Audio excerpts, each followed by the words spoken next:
Assalamualaikum warahmatullahi wabarakatuh. Hai kalian, gimana kabarnya? Sehat selalu ya. Oke, 2 bulan kita nggak ketemu, semoga segera berakhir. Jadi kita bisa sekolah lagi, bisa ketemu lagi secepatnya.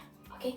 Nah, pertemuan kita terakhir, ini pertemuan terakhir kita, sejarah wajib kita. Kita masih membahas tentang bab 3, tapi berbeda dengan minggu yang kemarin. Kalau minggu kemarin kita membahas tentang pertempuran Surabaya, nah harusnya pertemuan kita kali ini adalah membahas tentang pertempuran selanjutnya. Misalkan Bandung Lautan Api, kenapa dinamakan Bandung Lautan Api? Apakah di laut ada apinya atau gimana? Lalu yang kedua, Perang Ambarawa dengan strategi supit urangnya yang terkenal itu. Atau mungkin serangan umum 1 Maret. Kalian sekolah di Jogja harusnya lebih paham dengan pertempuran ini karena ini jadi ikonnya Jogja di 0 KM itu. Tapi kita akan skip itu semuanya, kita akan bahas di waktu yang lain jika kita masih bisa ketemu insya Allah. Nah, kita akan bahas tentang diplomasi. Ini ada di bagian paling agak akhir di modul kalian. Diplomasi untuk pengakuan kemerdekaan kita secara de jure. Jadi suatu negara itu diakui kemerdekaannya sebagai negara yang bebas, yang berdaulat jika dia memenuhi 2 syarat. Syarat yang pertama adalah de facto, lalu syarat yang kedua adalah de jure. De facto kita benar-benar sudah merdeka. Buktinya apa? Buktinya adalah adanya proklamasi kemerdekaan 17 Agustus 45.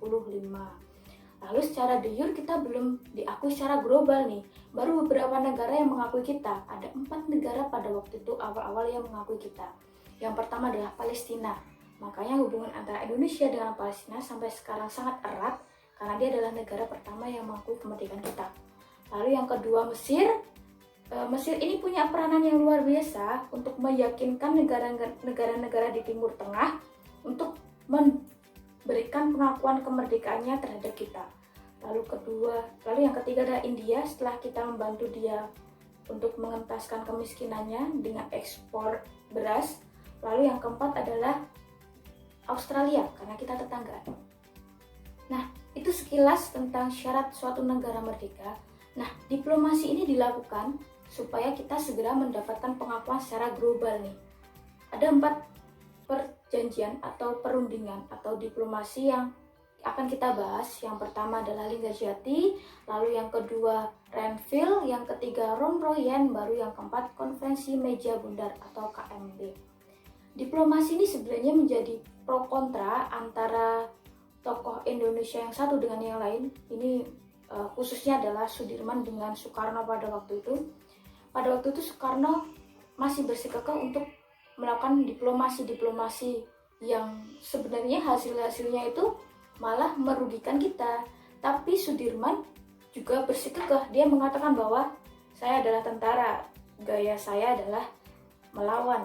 Ketika Belanda masih menyerang kita dengan agresi militer 1 dan 2-nya, nah Sudirman ini mengatakan pada Soekarno bahwa silakan kamu berjuang dengan jalanmu, yaitu lewat diplomasi, dan saya berjuang dengan cara saya sendiri, yaitu dengan perang. Jadi melakukan perang gerilya dari Jogja sampai ke Jawa Timur, jalan kaki. Dan pada waktu itu Sudirman sakit, ditandu oleh para pasukannya di hutan belantara. Mereka perang secara sembunyi-sembunyi istilahnya. Nah, itu pertempuran mereka dibahas di buku ini, Pokok-Pokok Gerilya. Kalian boleh baca kalau nggak jenuh karena ini tebal.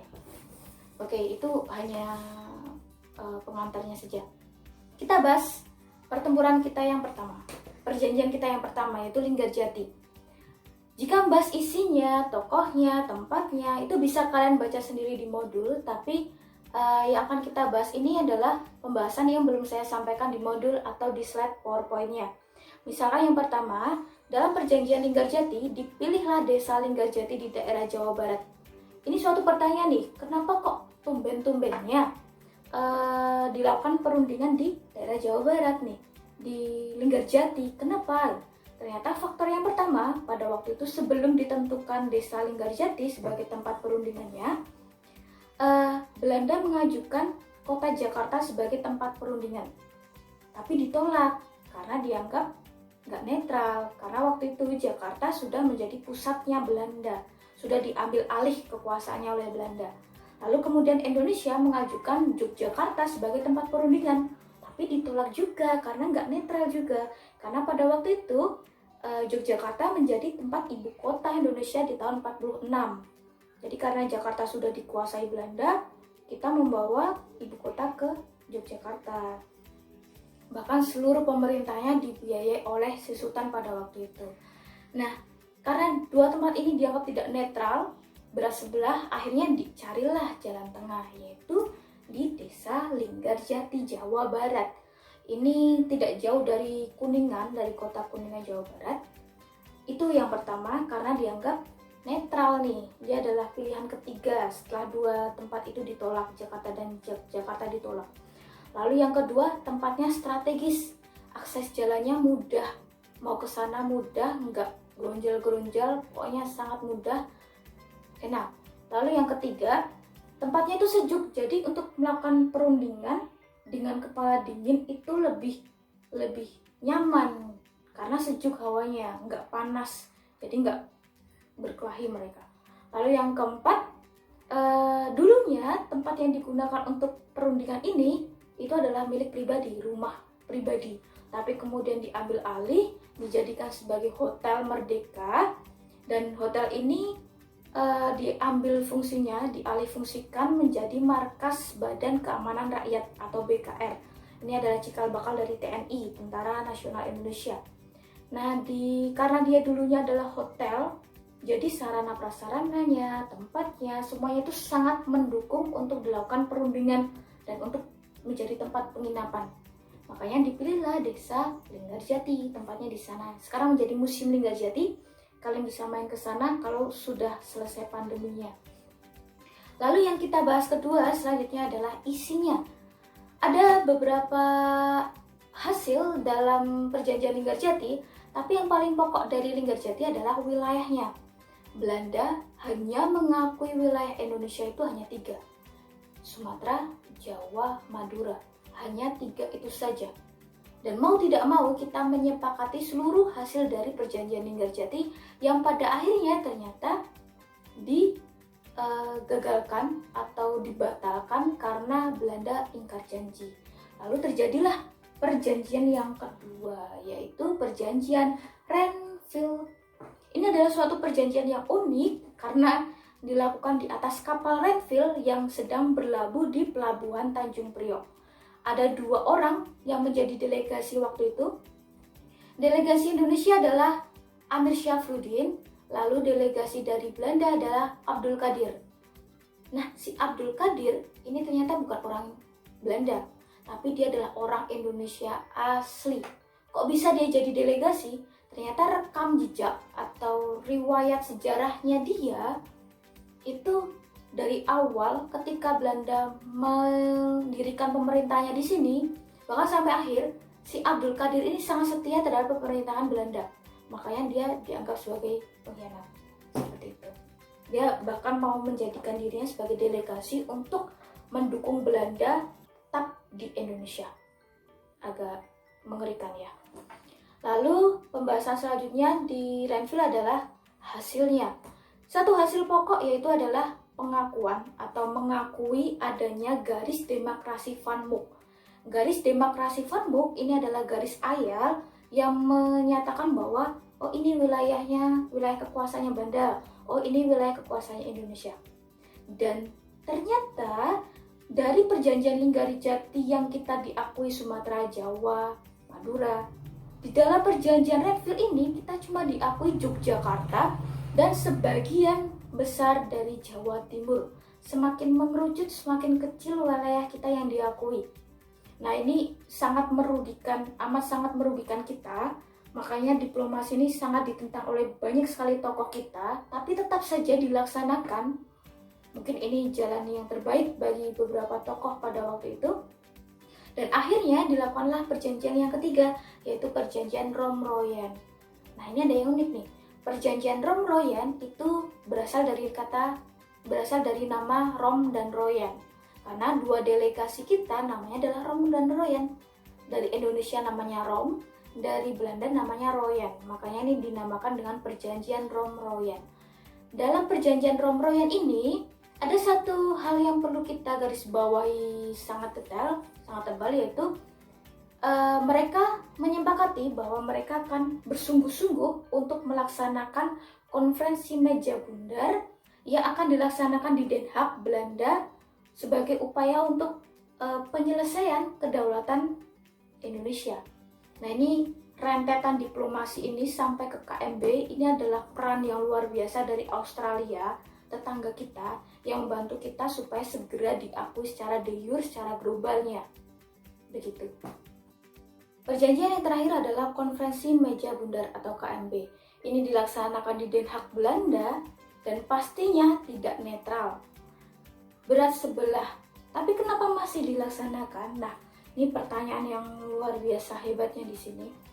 Nah, KMB, Konferensi Meja Bundar itu ada 5 poin atau 5 hasil yang didapat dari pertemuan itu. Ini hampir merugikan kita. Memang pada waktu itu Belanda mengakui kedaulatan kita, memang benar, dan mereka mengakui 1 bulan setelah dilaksanakannya KMB, yaitu 27 Desember 1949. Tapi ada satu hasil di mana ada dua hasil yang mengatakan bahwa masalah Irian Barat akan dibahas 1 tahun kemudian. Lalu kemudian hutangnya Belanda itu menjadi tanggung jawab kita. Itu adalah 2 hasil yang sangat merugikan. Ini adalah dampak dari pemilihan tempat yang tidak netral. Oke, kita bahas salah satunya. Untuk masalah Irian Barat, kenapa masalah Irian Barat ini harus 1 tahun diselenggarakan setelah KMB? Dan kenapa harus Irian Barat itu? Nah, ternyata pada waktu itu Belanda mengatakan bahwa wilayah Indonesia adalah wilayah yang pernah dijajah oleh Belanda. Dan Irian Barat ini nggak termasuk. Memang pada waktu itu Belanda sempat datang ke Irian Barat, tapi tidak sempat benar-benar menetap atau menjajah lebih lama. Jadi dianggap tidak dijajah pada waktu itu. Jadi daerah itu merupakan tempat yang sudah menjadi luar dari wilayah Indonesia. Itu adalah pengakuan dari Belanda. Tapi setelah kita analisis lebih lanjut, ternyata alasan yang sebenarnya adalah Belanda ingin atau masih bersikukuh untuk menguasai Indonesia. Tapi karena sudah melakukan pengakuan atas kemerdekaan kita, nah Belanda ini mencari tempat atau mencari celah wilayah yaitu di Irian Barat. Kok kenapa Irian Barat? Ternyata ada tambang emasnya. Itulah kenapa Irian Barat ini benar-benar benar-benar ingin dikuasai oleh Belanda. Itu yang pertama. Lalu yang kedua, hutang. Jadi walaupun kita mendapatkan pengakuan dari Belanda, pengakuan kemerdekaan secara de jure-nya, walaupun di tahun 49, nah kita ini punya hutang warisan. Hutang warisan yang ditinggalkan pada masa Soekarno atau masa setelah kita merdeka, itu adalah Belanda mengatakan pada kita bahwa ketika dia mendirikan pemerintahannya, membuat pembangunan di Indonesia, itu adalah sebagai hutang karena mereka tidak jadi menetap di sini. Jadi kita berhutang sama mereka. Padahal sebenarnya apa? Mereka yang harusnya membayar kita. Orang kita yang dirugikan lebih banyak, ya kan? Bertahun-tahun lamanya. Tapi akhirnya hasilnya itu pun disepakati di ACC oleh para tokoh kita, dan perjanjian KMB ditandatangani oleh Sri Sultan ke-9 di Amsterdam waktu itu. Nah, ini hutang warisan yang dibawa oleh Indonesia sebagai bayaran atas kemerdekaannya itu sekitar 6,5 miliar gulden. Dan ini agak ditawar lagi, akhirnya menjadi 4,5 miliar gulden. Kalau dirupiahkan, wah banyak sekali. Dan itu baru lunas sepenuhnya itu sekitar ketika pemerintahan Soeharto waktu itu. Jadi itulah pembahasan kita, simpel saja. Ini adalah materi yang belum saya sampaikan di modul. Semoga kalian paham. Kalau misalkan belum paham, segera hubungi saya. Kita bicara lebih dalam lagi. Oke, sekian pertemuan kita kali ini. Semoga bermanfaat untuk kalian. Sehat selalu, bahagia selalu, sukses selalu untuk kalian. Assalamualaikum warahmatullahi wabarakatuh. Dadah.